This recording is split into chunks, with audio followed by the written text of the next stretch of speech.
नमस्कार दोस्तों, मैं उम्मीद करता हूं कि आप स्वस्थ होंगे, सुरक्षित होंगे। मैं विनय सिंह तेजस IAS एकेडमी के इस YouTube चैनल पर आपका स्वागत करता हूं। आज जिस टॉपिक के साथ आपके साथ कुछ तूफानी करने जा रहा हूं वह है अंडमान निकोबार द्वीप समूह की भौगोलिक स्थिति और सामरिक महत्व और आर्थिक क्रियाकलाप। इसी टॉपिक पे आज आपके सामने इस पे मल्टी डायमेंशनल अप्रोच के साथ हम लोग आज पढ़ेंगे। यह बेसिकली करंट अफेयर्स का भी टॉपिक है और ज्योग्राफी का भी टॉपिक है। तो ज्योग्राफी के बिना न हिस्ट्री बन सकती है, ना आर्थिक स्थिति बन सकती है, न कोई भी एक्टिविटीज नहीं हो सकती। तो उसी सीक्वेंस में आज हम लोग देखेंगे कि बेसिकली अंडमान निकोबार द्वीप समूह का बेसिकली सामरिक एवं आर्थिक महत्व, strategic economic importance of Andaman Nicobar, जिसको हम लोग ANI यानी अंडमान निकोबार आइलैंड्स। वैसे ज्योग्राफी की लैंग्वेज में अगर मैं बताऊं कि ग्रुप ऑफ आइलैंड्स जो होते हैं उसको हम लोग आर्कियोपेलागो कहते हैं, यानी ग्रुप ऑफ आइलैंड्स जो है उसको हम आर्कियोपेलागो कहते हैं। तो जो कहा जाता है कि अंडमान निकोबार जो है उसमें 247 करीब क्या है कि आइलैंड्स हैं, और उस पर आज हम लोग देखेंगे कि रियल में वो भारत के लिए कितना इम्पोर्टेंस है। तो सबसे पहले हम भारत की जो ज्योग्राफिकल स्थिति है वो पहले जान लें। यह भारत देश है और इसमें आप देख रहे हैं आजकल देश में 28 जो हैं वो स्टेट हैं। और उसके बाद अगर हम लोग बात करें कि 8 जो है वो आपका यूनियन टेरिटरीज है, जिसमें यूनियन टेरिटरीज की अगर बात करें तो जम्मू एंड कश्मीर और लद्दाख, यह 2 है। यह जम्मू कश्मीर, और हम बात कर लें कि जम्मू और कश्मीर और ये लद्दाख 2 यूनियन टेरिटरी। एक हो गया चंडीगढ़ यूनियन टेरिटरी, एक हो गया दिल्ली यूनियन टेरिटरी। तो 4 यूनियन टेरिटरी नॉर्दर्न रीजन में। पहले अंडमान निकोबार द्वीप समूह और दमन द्वीप ये दोनों अलग अलग होते थे, ये और ये दोनों मिलाकर एक कर दिया गया है। तो दादर नगर हवेली एवं दमन द्वीप ये 5वां हो गया। उसके बाद अगर हम बात करते हैं, ध्यान देना कि इधर पुडुचेरी है। पुडुचेरी 3 स्टेट में फैला हुआ है, जिसको हम केरल में ये माहे हैं। उसके बाद करैकल जो है तमिलनाडु में है, और पुडुचेरी भी तमिलनाडु में है, और यनम जो है वो आंध्र प्रदेश में है। इस तरीके से और आपके ये तो वह 1 2 3 4 5 ये हो गया 6, और उसके बाद ये लक्षद्वीप हो गया, वो 7वां हमारे यूनियन टेरिटरी है। और अंडमान निकोबार जो है वो हमारा 8वां यूनियन टेरिटरीज है। और इस तरीके से 28 स्टेट, 28 स्टेट और 8 क्या है यूनियन टेरिटरीज है। उसमें जो है अंडमान निकोबार है। और अंडमान निकोबार के अगर हम ये ज्योग्राफिकल मैप अगर देखें तो ये है आपका पोर्ट ब्लेयर। पोर्ट ब्लेयर जो है वो लोअर अंडमान पे एक आइलैंड है। ये आप ध्यान देना, ये अंडमान आइलैंड के उस पे उसकी कैपिटल बसा हुआ है। उसके बाद अगर हम बात करें तो ये नॉर्दर्न अंडमान है, मिडिल अंडमान है, लोअर अंडमान है, और इस तरीके से ये लिटिल अंडमान है। तो अंडमान में आप देखें नॉर्दर्न मिडिल अंडमान और लोअर अंडमान, और इस तरीके से लिटिल अंडमान। उसके बाद अगर हम देखें कार निकोबार है। उसके बाद अगर हम बात करते हैं ये लिटिल निकोबार है और ग्रेट निकोबार है। इस तरीके से निकोबार में कार निकोबार, और हम बात करते हैं लिटिल निकोबार और ग्रेट निकोबार की बात करते हैं। ये जो है इसका जनरल, ये मुख्यतः बे ऑफ बंगाल में स्थित है। यह बे ऑफ बंगाल में यानी भारत के ये देख रहे हैं कि पूर्वी भाग में अंडमान निकोबार द्वीप समूह स्थित है। और आपको मैं बता दूं कि ग्रेट निकोबार का ये सदर्न पॉइंट आप जो देख रहे हो, यही पॉइंट जिसको हम लोग पिग्मेलियन पॉइंट, पार्सन्स पॉइंट या इंदिरा पॉइंट के नाम से जानते हैं। तो ये भारत का दक्षिणतम बिंदु है और यह भारत का उत्तरतम अगर हम बात करें तो ये जो अंडमान निकोबार का ये ध्यान देना, ये अंडमान निकोबार का मुख्यतः आइलैंड्स हैं और उनकी स्थिति है। उसी के साथ अगर बात कर लें अंडमान निकोबार की, तो अंडमान निकोबार की अगर हम बात कर लें तो ये आप देख लें कि अंडमान निकोबार द्वीप समूह जो है, जिसे हम बे आइलैंड्स कहते हैं। बे आइलैंड्स का मतलब बे ऑफ बंगाल में स्थित होने के कारण, और यह बे आइलैंड्स के नाम से भी जाना जाता है।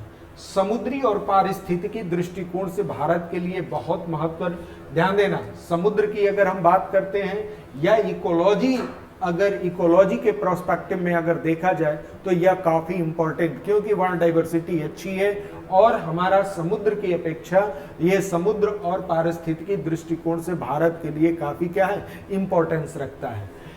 अंडमान निकोबार आइलैंड भारत के विशिष्ट आर्थिक क्षेत्र का लगभग 30% भाग प्रदान करता है। तो ध्यान देना, अभी आपको बताऊंगा कि विशिष्ट आर्थिक क्षेत्र बेसिकली क्या होता है। इसका 30 भाग जो होता है केवल अंडमान निकोबार में स्थित है। ये है ना, ये जो अंडमान निकोबार समृद्ध, ये जो बायोडाइवर्सिटी में काफी रिच है, और यह होने के अलावा कई आदिवासियों, विशेष रूप से कमजोर जनजाति समूहों का भी घर है, जिनमें कुछ विलुप्त होने के कगार पर है। तो ध्यान देना, यहाँ जनजातियों की विशेष एक डाइवर्सिटी पाई जाती है, और यही नहीं, कुछ जनजाति तो आज एक्सटिंक्ट मोड पे आ चुके हैं। और ध्यान देना, यहाँ काफी इनरीच कहा जाता है कि बायोडाइवर्सिटी। तो हमको देखना है विशिष्ट आर्थिक क्षेत्र क्या है।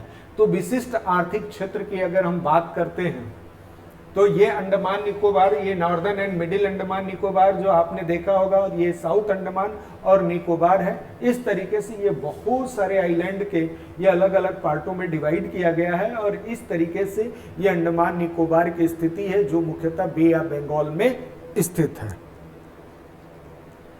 यह मुख्यतः जो है बे ऑफ बंगाल में स्थित है। इसी के साथ अगर हम लोग बात कर लें, 3 तरह के क्या होते हैं कि हमारे ये टेरिटोरियल सी होता है। तो ध्यान देना, यह टेरिटोरियल सी की अगर हम बात करते हैं तो ये कोई भी बेस लाइन से जो 12 नॉटिकल माइल जो होता है वो टेरिटोरियल सी होता है। उसके बाद कॉन्टिग्यूअस जोन होता है, ये जो आप देख रहे हैं कॉन्टिग्यूअस जोन होता है, जो भारत का पूरी तरीके से अधिकार होता है। उसके बाद जो आप ये पार्ट आप जो देख रहे हो, इसको हम लोग कहते हैं एक्सक्लूसिव इकोनॉमी जोन। इसी को आर्थिक अन्ययन क्षेत्र भी कहा जाता है, और 1 नॉटिकल माइल में 1.85 किलोमीटर होता है। और ध्यान देना, 176 यानी कि यहाँ से बेस लाइन से आप देखोगे तो 200 नॉटिकल माइल तक इसकी स्थिति होती है बेस लाइन से अगर बात करें, जहां आप रिसर्च वर्क कर सकते हैं, जहां आप रिसर्च वर्क सकते हैं, और वहां जितनी भी चीजों का रिसोर्सेज हैं उसको आप यूटिलाइज कर सकते हैं। यह आप देखोगे कि यह मानक जो तय किया गया है वो वर्ल्ड मैरीटाइम ऑर्गेनाइजेशन के द्वारा यह मतलब कि ये नियम और कानून बनाया गया है जो सभी देशों के लिए क्या होता है कि समान रूप से लागू। और इसी के बाद जो ये वाला क्षेत्र आप जो देख रहे हो, यह क्षेत्र जो होता है जिसको हाई सी कहते हैं, जिसमें सभी देशों का इक्वल राइट होता है। तो ये रहा आर्थिक अन्ययन क्षेत्र यानी एक्सक्लूसिव इकोनॉमी जोन। इसी के साथ अगर बात करें अंडमान निकोबार द्वीप समूह की, तो अंडमान निकोबार द्वीप समूह जो है पिछले कुछ वर्षों में इन द्वीप समूहों के लिए आर्थिक उद्देश्यों के साथ साथ अंडमान निकोबार द्वीप समूह में सैन्यीकरण के लिए काफी परियोजनाएं प्रस्तावित की गई। इसके लिए ध्यान देना, यह क्यों आर्थिक उद्देश्यों को साथ साथ क्या है कि वहां सैन्यीकरण, क्योंकि आने वाले दिनों में जिस तरीके से आज का हिस्टोरिकल और ज्योग्राफिकल कंडीशंस दिखाई दे रहा है, आने वाले दिनों में जिस कंट्री के पास समुद्र की क्षमता अगर जितनी ज्यादा होगी, वही आने वाले दिनों में अपने आप को सरवाइव करेगा। और दूसरा जो रीजन है, दूसरा रीजन हम इस तरीके से कि लैंड पार्ट पे जितने भी यानी लिथोस्फीयर में जितने भी खासकर मिनरल्स है वो पूरी तरीके से ह्यूमन के द्वारा एक्सप्लॉयटेशन कर लिया गया है, उनका खनिज का खनन कर लिया गया है। अब जो खनन बचा हुआ है, ये जो माइनिंग बची हुई है, जो मिनरल्स बचे हुए हैं समुद्रों में बचे हुए हैं, तो आने वाले दिनों में जिस देश के पास समुद्र बड़ा है वो उसके पास खनिज के संसाधन भी बहुत बड़ा है। आप आपने सुना भी होगा कि जिस देश के पास समुद्र अगर, और वैसे भारत के पास इंडियन ओशियन है और इंडियन ओशियन भारत का है, इस आधार पर हम कह सकते हैं कि उसमें 2 आइलैंड्स जो हैं, जिसमें अंडमान निकोबार और लक्षद्वीप जो है वो मुख्यतः भारत का द्वीप है। और इसी द्वीप के अकॉर्डिंग अगर हम बात करें तो उसमें खासकर अंडमान निकोबार, जिसको बे आइलैंड्स भी कहते हैं, वो काफी स्ट्रेटजिक और महत्व रखता है। वो काफी महत्व इसलिए रखता है कि इनमें साउथ ईस्ट एशिया और पूरे हम एशिया के जो इमर्जिंग कंट्री हैं, जैसे हम बात करते हैं चाइना को, हम उस पर कंट्रोल किया जा सकता है। ये जो है स्टेट ऑफ मलक्का की अगर बात करते हैं, उस पर अगर कंट्रोल कर लिया जाए तो। इसी के साथ अगर हम बात कर लें कि ये अंडमान निकोबार द्वीप समूह के जो ये भौगोलिक फीचर्स आप देख रहे हैं, इसी के आधार पर हमारा कहा जाता है कि इंपॉर्टेंस ऑफ अंडमान निकोबार, तो इंपॉर्टेंस ऑफ अंडमान निकोबार के ANI के समान द्वीप क्षेत्र है, जो ANI के समान यानी अंडमान निकोबार द्वीप समूह के जैसा ही कोई आइलैंड्स हैं। पहले तो उसके उस द्वीप क्षेत्रों की बात करते हैं हम, उसके बाद ANI की प्राचीनतम जनजाति यही निवास करती है, और ANI का महत्व, ये तीनों जो हम लोग देखेंगे तो ANI का, अंडमान निकोबार आइलैंड्स का जो प्राचीनतम जनजातियां अगर देखा जाए तो इसमें ध्यान देना 5 PVTG particular vulnerable tribal group का घर है। ये अंडमान निकोबार 5 आप देखोगे PVT यानी ये पर्टिकुलर वनरेबल ट्राइब ग्रुप का घर है। इसमें मुख्यतः ध्यान देना है कि ग्रेट अंडमानी, जारवा, ओंगस, सोमपेन और नॉर्थ सेंटलीज शामिल है, जिसमें इसमें ग्रेट निकोबारी भी एक अनुसूचित जनजाति है। अंडमान निकोबार द्वीप समूह की जनजातियों की जनसंख्या पिछले कुछ वर्षों में तेजी से गिरावट आ रही है। तेजी से गिरावट आने के बहुत रीजंस हैं, जिसकी वजह से आप देखोगे कि दैविक आपदा की वजह से क्या हो गया, बहुत सारे जनजाति। और आपको मैं बता दूं कि ये जारवा जनजाति है, जब भारत में सुनामी 2004 में आया था तो ये जारवा जनजाति वहां से, सही कहिए तो उनकी उत्पत्ति हुई थी। और उत्पत्ति होने का मतलब वो पहली बार दिखाई दिए थे कि जारवा जनजाति भी हमारे इंडिया में एग्जिस्ट करते हैं, और खासकर अंडमान निकोबार में। तो ये अगर जनजातियों का अगर ये फिगर्स आप देखेंगे तो चाहे एंटिल सैम्पेन की बात करेंगे, जारवा की बात करेंगे, ग्रेट निकोबारी की बात करते हैं, तो ये वहां की कल्चरल वैल्यूज है, वहां की जनजातियों की ये स्थिति है। तो ये आप जो देख रहे हो, ये जो है जनजातियों की स्थिति, ये है जनजाति, यानी ये कहा जाता है कि ये अंडमान निकोबार की यह मुख्यतः जनजातियां हैं। और इसी जनजातियों में अब इसी प्रकार अगर हम बात करें कि यह जनजातियां जो डे बाय डे अगर जनजातियों का रहन सहन, अगर उनकी पॉपुलेशन कम होगी तो उसके सभी डायमेंशन में उसका इफेक्ट पड़ेगा। तो ANI के समान द्वीप की अगर क्षेत्र की बात करते हैं, तो अगर हम रीन यूनियन की बात करते हैं, फ्रांस का लाल रीन यूनियन की ANI के समान है, और यह स्ट्रेटेजिक इंपॉर्टेंस के लिए काफी महत्वपूर्ण है और साउथ वेस्ट इंडियन ओशियन में स्थित है। यह हम इसको कहते हैं कि साउथ वेस्ट ये इंडियन ओशियन में स्थित है। हिंद महासागर में ऑस्ट्रेलिया, अमेरिका के भी द्वीप स्थित हैं, जो क्रमशः काकोस किलिंग द्वीपों और DOD गार्सिया, ध्यान देना ये गार्सिया, ये डियागो गार्सिया, तो ऑस्ट्रेलिया में काकोस किलिंग, ये जो ध्यान देना ऑस्ट्रेलिया के काकोस है, और ध्यान देना अमेरिका के डियागो गार्सिया है। और डियागो गार्सिया जो है मॉरिशस के द्वारा विवादित है, जिसमें संयुक्त राष्ट्र संघ UNA में प्रस्ताव के माध्यम से समर्थन प्राप्त किया है। और रीयूनियन अगर हम द्वीप की बात करें हिंद महासागर में, यह स्ट्रेटेजिक इंपॉर्टेंस में काफी महत्वपूर्ण स्थान। अब इसका फिगर देखें, और इस फिगर देखने के साथ साथ आप देखेंगे ये है काकोस। ये अगर काकोस आइलैंड की अगर बात करते हैं तो ये है काकोस आइलैंड, और ये काकोस आइलैंड किसके कस्टडी में है, आप देख रहे हैं ऑस्ट्रेलिया के, और ये आप देख रहे हैं कि ऑस्ट्रेलिया से नजदीक है। और ये देखिए ये है आपका इंडोनेशिया, और ये तो यहाँ आप देख रहे हैं कि ये हमारा क्या है, ये हमारा पार्ट जो है, इसको हम लोग अगर हम बात कर लें तो ये है हमारा अंडमान निकोबार, और यहाँ से आप देख रहे हैं काकोस आइलैंड, और काकोस आइलैंड तो ये कहीं ना कहीं हमारे स्ट्रेटेजिक इंपॉर्टेंस का एक मेजर रोल प्ले करता है। और यही नहीं, ये आप देखेंगे कि ये मलक्का स्टेट है, मलक्का स्टेट से आप देख सकते हैं ये साउथ चाइना सी है। यहाँ से हम क्या करें, अगर मलक्का पे अगर ये सारी चीज़ों पे कंट्रोल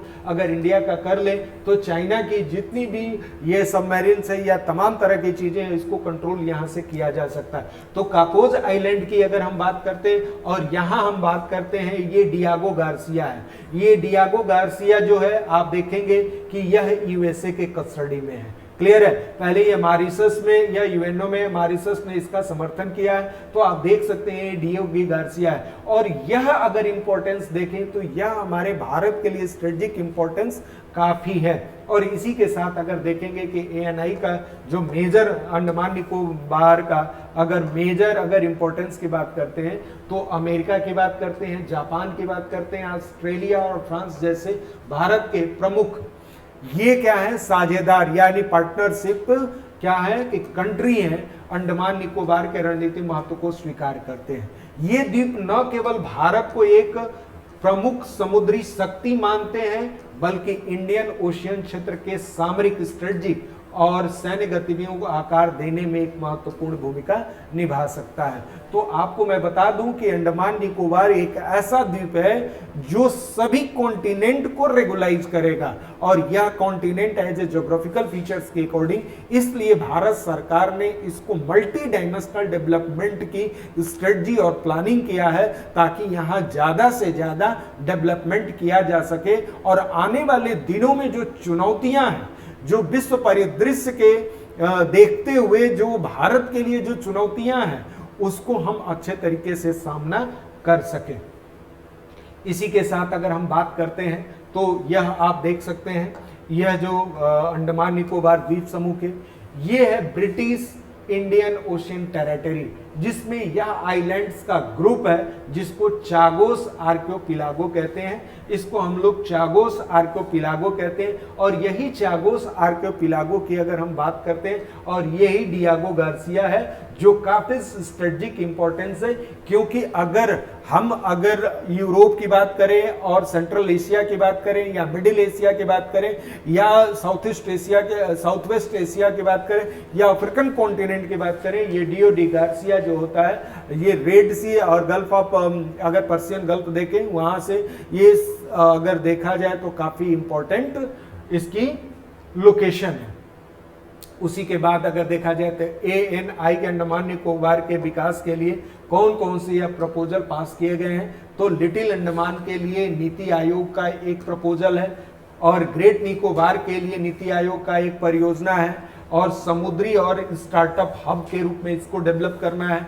जापान की विदेशों में विकास हेतु एक सहायता, मतलब इस तरीके से इसका मॉडल तैयार किया गया है। और इसी मॉडल के अकॉर्डिंग अगर हम बात कर लें तो लिटिल अंडमान के लिए जो नीति आयोग ने जो प्रोग्राम लॉन्च किया है, इस योजना में एक नया ग्रीनफील्ड तटीय शहर बनाना शामिल है। ये नया ग्रीनफील्ड कोस्टल सिटीज बनाया गया जिसमें एक मुक्त व्यापार क्षेत्र होगा, मुक्त व्यापार का चंदा फ्री ट्रेड एरिया होगा, विकसित किया जाएगा तथा यह सिंगापुर और हांगकांग के तर्ज पर विकसित किया जाएगा। तो ध्यान देना, लिटिल अंडमान की अगर हम बात करते हैं, लिटिल अंडमान की बात करते हैं तो ये लिटिल अंडमान है, और इसी लिटिल अंडमान की अगर हम बात कर लें तो इसे हांगकांग और सिंगापुर जैसे सिटीज के रूप में डेवलप किया जाएगा ताकि यह ग्रीनफील्ड कोस्टल सिटी होगा, और ये फ्री ट्रेड एग्रीमेंट वाला, ये फ्री ट्रेड एरिया वाला क्षेत्र होगा। और ये कौन सा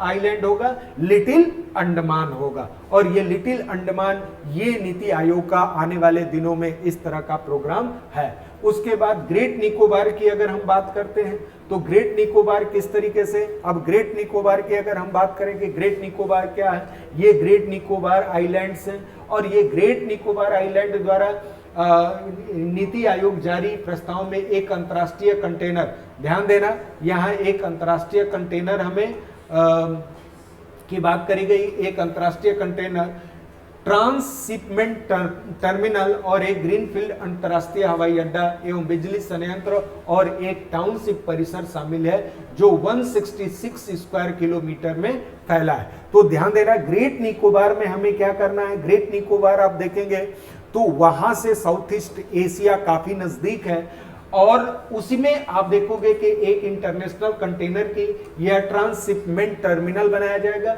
और ग्रीन फील्ड ये एक इंटरनेशनल एयर बेस बनाया जाएगा और यहाँ एक हाइडल पावर या जिस तरीके से इलेक्ट्रिसिटी पावर स्टेशन बनाया जाएगा और एक टाउनशिप तैयार किया जाएगा ताकि आने वाले दिनों में उसकी जो अगर कोई भी साउथ ईस्ट एशिया से या चाइना से इस तरह के कोई प्रोग्राम अगर होता है तो वहां से कंट्रोल किया जा सके। और पूरा आपको पता भी कि साउथ ईस्ट एशिया को अगर ट्रेडिंग करना है, चाहे यूरोपियन कंट्री को, अफ्रीकन कॉन्टिनेंट को, यहाँ तक कि यूएसए को, तो इसी वे में जाएंगे तो इससे ज्यादा से ज्यादा अगर हम रीच करेंगे, ज्यादा से ज्यादा इसको परस्पर करेंगे यानी समृद्ध करेंगे तो वो हमारी इकोनॉमी के लिए और आने वाले दिनों में जो स्ट्रेटेजिक इंपॉर्टेंस है उससे हम क्या कर सकते हैं, उसका फायदा उठा सकते हैं।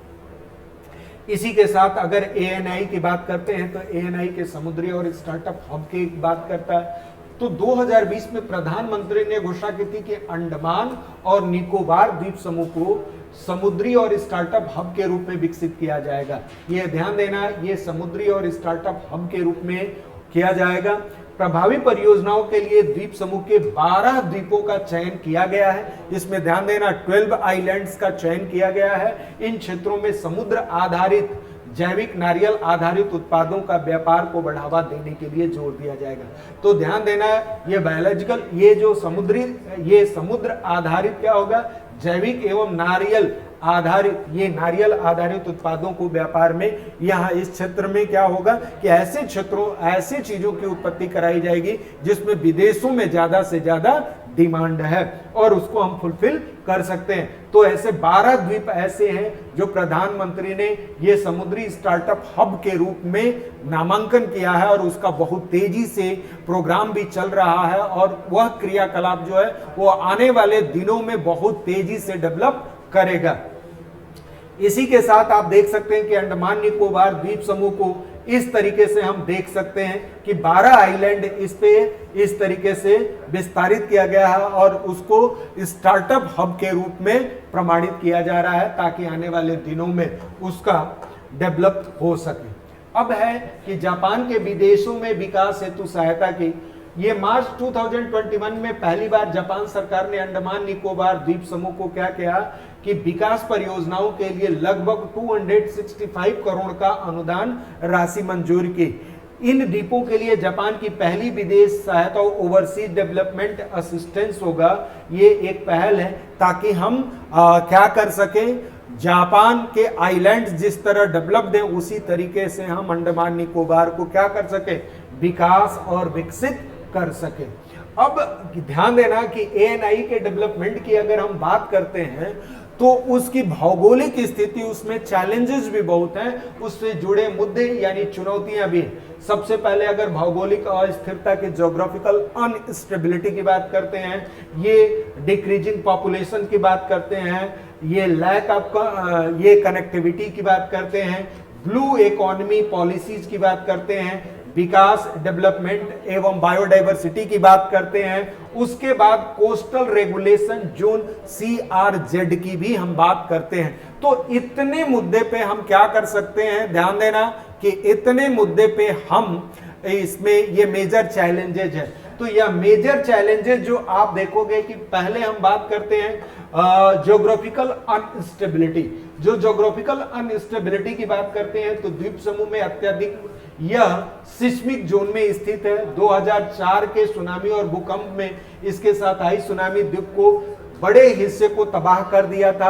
अंडमान निकोबार और ये निकोबार और कार निकोबार जो सबसे उत्तरी निकोबार द्वीप में अपनी आबादी का लगभग 5वां हिस्सा मैंग्रोव लगभग 90% खो दिया है। ध्यान देना, अपने मैंग्रोव का 5वां लगभग 90% खो दिया था।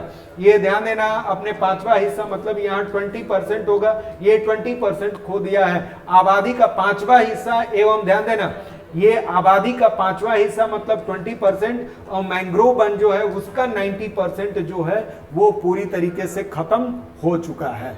तो अब आप ध्यान देना कि यह सिस्मिक जोन की वजह से, और इस सिस्मिक जोन में आप देखोगे, यहां आप देखोगे कि अंडमान निकोबार द्वीप समूह की अगर हम बात करें जो हाई रिस्क जोन में आता है, और यह सिस्मिक जोन जो आप देखेंगे हाई रिस्क जोन में आता है। तो आपको मैं बता दूं कि यहां जो होता है एक ज्योग्राफिकल अनस्टेबिलिटी है। जो डेवलपमेंट की हम बात कर रहे हैं वो कहीं ना कहीं नेचुरल डिजास्टर के रूप में, तो पहले हमें उस पर ध्यान देना होगा।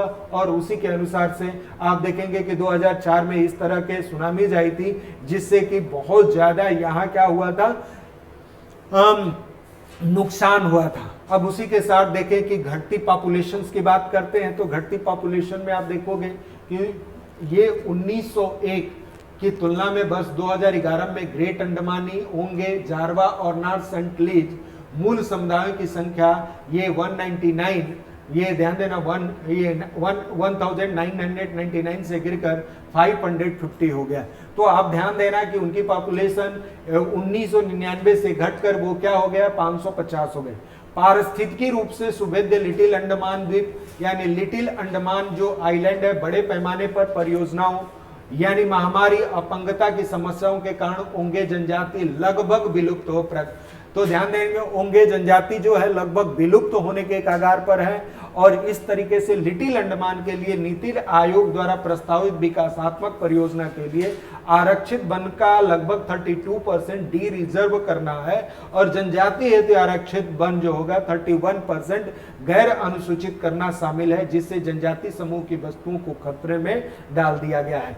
तो ध्यान देना कि वहां की अगर जनजातियों की अगर बात करते हैं तो वहां जनजाति मुख्य रूप से कहां किस पे आधारित है, मुख्य रूप से आप देखोगे कि मुख्य रूप से वो वनों जंगलों पर आधारित है। अगर उसमें डिफॉरेस्टेशन किया जाए या उसमें किसी तरह की अगर किया जाए तो कहीं ना कहीं डायरेक्ट और इनडायरेक्ट वे में जनजातियों की आर्थिक और सामाजिक और खासकर उनकी कल्चरल और खासकर उनकी पॉपुलेशन पर उसका साइड इफेक्ट पड़ेगा, जिससे क्या होगा कि हमारी इकोलॉजिकल सिस्टम भी डैमेज होगा और कहीं ना कहीं पॉपुलेशन की घटती आबादी इस बात का इंडिकेट करेगा कि आने वाले दिनों में हमारे लिए नेचुरल डिजास्टर और अदर एक्टिविटी जो काफी तेजी से हावी भी रहेगा। कनेक्टिविटी की कमी की अगर हम बात करते हैं तो कनेक्टिविटी की बात करते हैं तो द्वीप समूह लिटिल अंडमान द्वीप समूह में भारतीय मुख्य रूप से वैश्विक शहरों के साथ बहुत कम संपर्क में, और वहां हम बात करते हैं तो लगभग अगर देखा जाए तो हमारा सबसे पहले यहाँ कनेक्टिविटी क्या होना चाहिए, यहाँ कनेक्टिविटी जो होनी चाहिए हमें बढ़ाना पड़ेगा। और यह कनेक्टिविटी बढ़ाने के लिए मल्टी डायमेंशनल डेवलपमेंट के रिसोर्सेज प्लानिंग तैयार कर ली गई है ताकि यहाँ कनेक्टिविटी ज्यादा से ज्यादा बढ़ाया जा सके। उसी के साथ अगर ब्लू इकोनॉमी पॉलिसी की बात करते हैं तो ब्लू इकोनॉमी पॉलिसी, ध्यान देना ब्लू इकोनॉमी पॉलिसी पर अलग से एक वीडियो मैं बताऊंगा।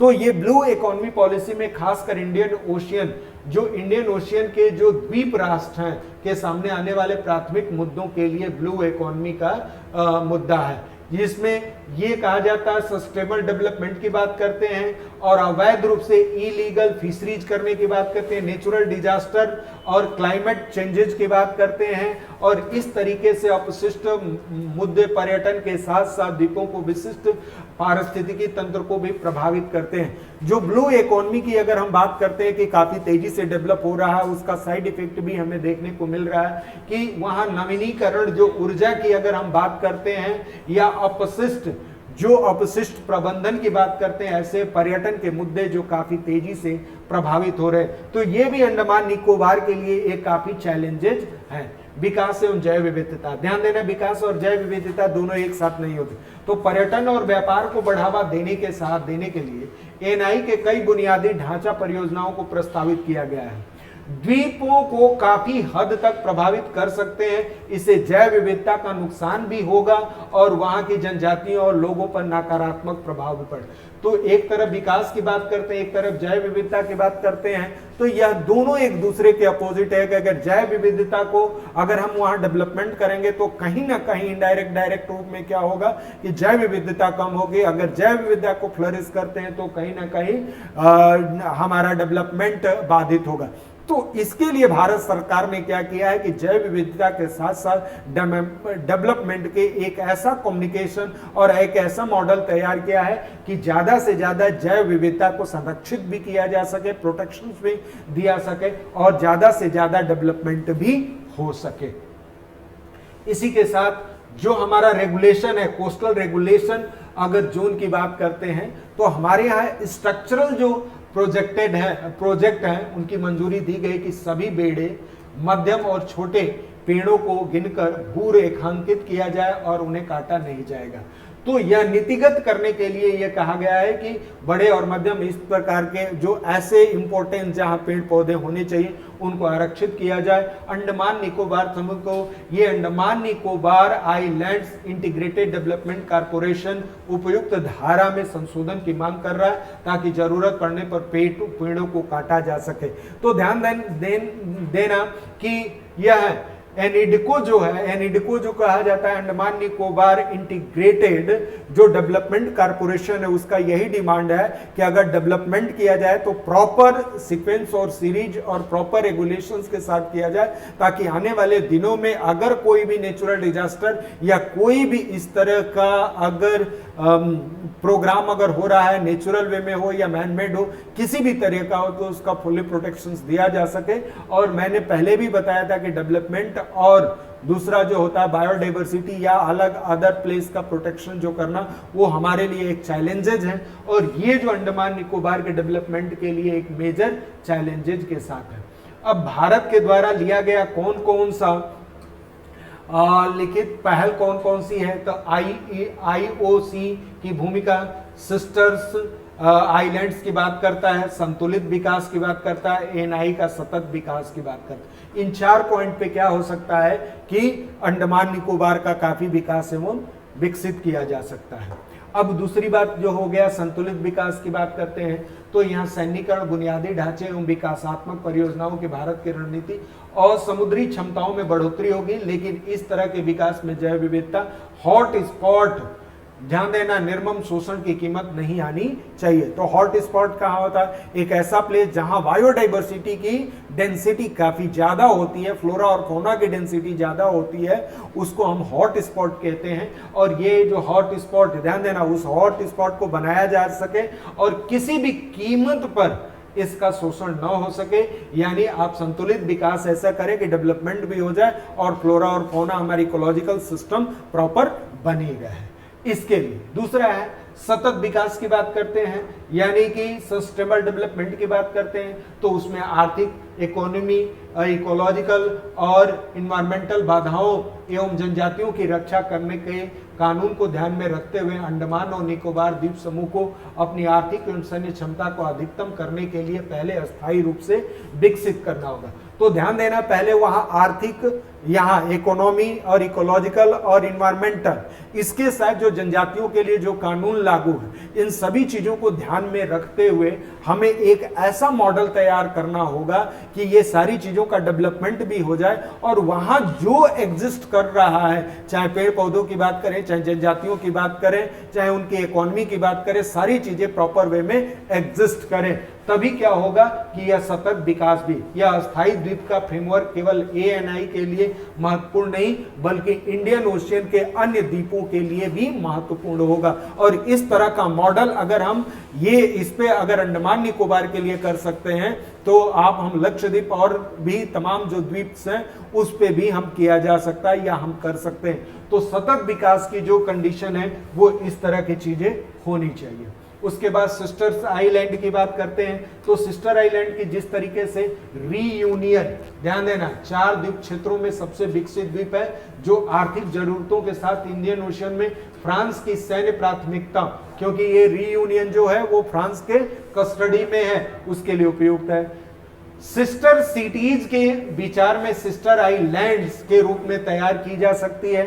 भारत और फ्रांस हिंद महासागर द्वीप के विकास के लिए एक ऐसा मॉडल तैयार करें जिसका उद्देश्य यह होना चाहिए कि स्विफ्टर द्वीप की अवधारणा विकसित करने में अंडमान निकोबार और रीयूनियन अपने द्वीप क्षेत्रों का उपयोग करने का प्रयास का नेतृत्व करना चाहिए, ताकि वह दोनों डेवलप हो सके और दोनों सामरिक स्थितियों से आने वाले दिनों में उसकी प्लानिंग और स्ट्रेटजी इस प्रकार किया जा सके कि हम सभी चीजों में सक्षम हो सके।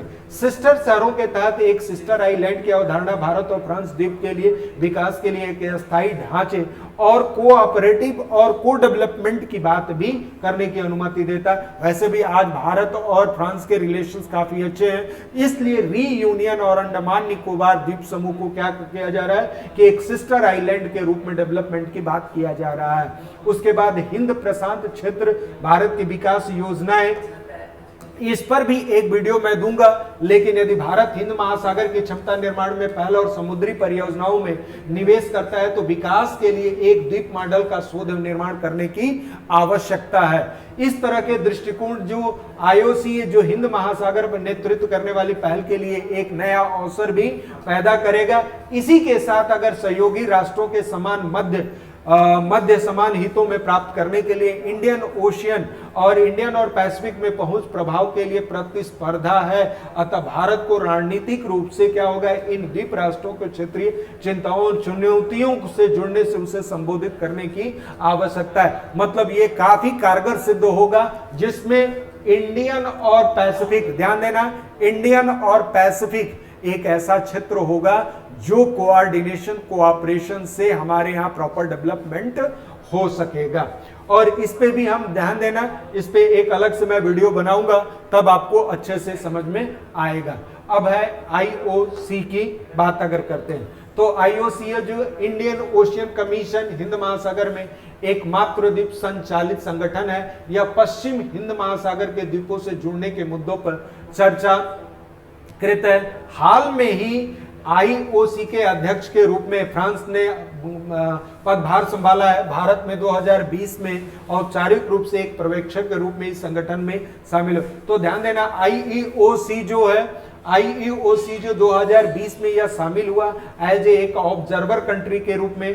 दोनों देशों में एक द्वीप केंद्रित विकास मॉडल क्या करे कि फ्रांस और भारत दोनों मिलकर क्या कर सकता है कि एक ऐसा एक डेवलपमेंट मॉडल बनाना होगा जिसमें फ्रांस के रीयूनियन और इंडिया के अंडमान निकोबार को काफी अच्छे तरीके से विकसित किया जा सके और उस पे तमाम तरह के अवसर जो उत्पन्न है उस पे ध्यान देना कि नेतृत्व करने का अवसर प्रदान करे। और भारत हिंद महासागर के साथ साथ पैसिफिक ओशियन में भी फ्रांस के द्वीपीय अनुभवों से भी सीख ले सकता है। और जिस तरीके से फ्रांस जो है वो काफी अधिक उसके आइलैंड्स हैं, उससे काफी चीजें सीख सकता है और उसी के आधार पर जो भारत में आइलैंड्स हैं या जो भारत के पास जो आइलैंड्स हैं उसको काफी तेजी से डेवलप कर सके। इसी के साथ मैं आपको बता दूं कि इसका निष्कर्ष क्या निकाला जा सकता है। इस पे निष्कर्ष हम दो तरीके से देख सकते हैं कि भारत इंडियन ओशियन में अपने लाभों को बनाए रखना चाहता है, अतः भारत सरकार इस क्षेत्र में चुनौतियों का समाधान हेतु अपने द्वीपीय क्षेत्रों एवं गैर पारंपरिक सुरक्षा क्षेत्रों का रुख करना चाहिए। अंडमान और रीयूनियन द्वीपों को ऐसा करने के लिए एक बेहतर प्रारंभिक बिंदु प्रदान करते हैं। हिंद प्रशांत क्षेत्र में कई ऐसी चुनौतियां हैं जो प्रत्यक्ष रूप से भारत के हित को प्रभावित कर सकता है, इसलिए भारत को इस पे क्या करना चाहिए, इस पे निगाह और आगाह दोनों ही जरूरत है। अब आप ध्यान देना, ऐसे में सबसे पहले भारत आर्थिक, सामरिक और जियोपॉलिटिक शक्तियों का विस्तार करना चाहिए। ऐसे में भारत को अपनी आर्थिक, सामरिक और जियोपॉलिटिक्स पावर्स को क्या करना चाहिए, इसका एक्सटेंशन करना चाहिए। इस क्षेत्र में चाइना एवं अन्य सुरक्षा चिंताओं से निपटना किसी अकेले देश के लिए संभव नहीं है, इसलिए एक ऐसा ग्रुप का फॉर्मेशन करना चाहिए ताकि ज्यादा से ज्यादा हमारे लिए उपयुक्त भी हो, हमारे लिए लाभकारी भी हो। अतः भारत को सार्क, इस पे भी एक अलग से वीडियो मैं दूंगा, बिम्स्टेक इस पे भी अलग से एक, और आसियान के साथ मिलकर क्षेत्रीय एकता का निर्माण करना चाहिए। अतः भारत को यह होना चाहिए कि इसमें सार्क होना चाहिए, बिम्स्टेक और आसियान के साथ क्या होना चाहिए, एक ऐसी ज्वाइंट वेंचर में डेवलपमेंट के मॉडल अपनाने चाहिए ताकि भारत में आने वाली चुनौतियों के सामुद्रिक चुनौतियां जो है, जो समुद्र से होने वाली जो चुनौतियां हैं और विश्व भर में जो समुद्र से रिलेटेड चुनौतियां हैं उसको सामना कर सके और उसका प्रॉपर डेवलपमेंट कर सके। इसी के साथ मैं आपको बता दूं कि यह निष्कर्ष के तौर पे भारत को करना चाहिए। इसलिए अंडमान निकोबार द्वीप समूह का जो इंपॉर्टेंस है वो काफी ज्यादा महत्वपूर्ण है। इसीलिए यह टॉपिक काफी दिनों से मेरे दिमाग में चल रहा था कि इस टॉपिक पे मैं वीडियो बनाऊं। आपको पर डे आज से ज्योग्राफी का एक वीडियो मिलेगा जो ज्योग्राफी रिलेटेड क्वेश्चन और मेंस यूपीएससी के मेंस पैटर्न पर वह उसकी आंसर राइटिंग होगी जो आपके सामने प्रतिदिन मैं लेकर आऊंगा। इसी के साथ मैं ये कहूंगा कि इस वीडियो को एज ए ज्योग्राफिकल फीचर और भारत के सामरिक दृष्टि से, भारत के आर्थिक दृष्टि से और भारत की स्ट्रेटेजिक महत्व इंपॉर्टेंस, या फिर अगर हम बात करें कि bilateral relations between other country के बीच में ये ग्रुप का फॉर्मेशन और इन दूसरों यानी इंडियन ओशियन के किनारे वाले देशों के साथ सहयोग स्थापित करें ताकि आने वाले दिनों में जो चुनौतियां हैं उसका प्रॉपर वे में क्या हो सके, उसका समाधान हम कर सकें। इसी के साथ मैं विनय सिंह आप लोगों से विदा लेता हूं। उम्मीद करता हूं कि स्वस्थ और सुरक्षित रहेंगे। Thank you very much.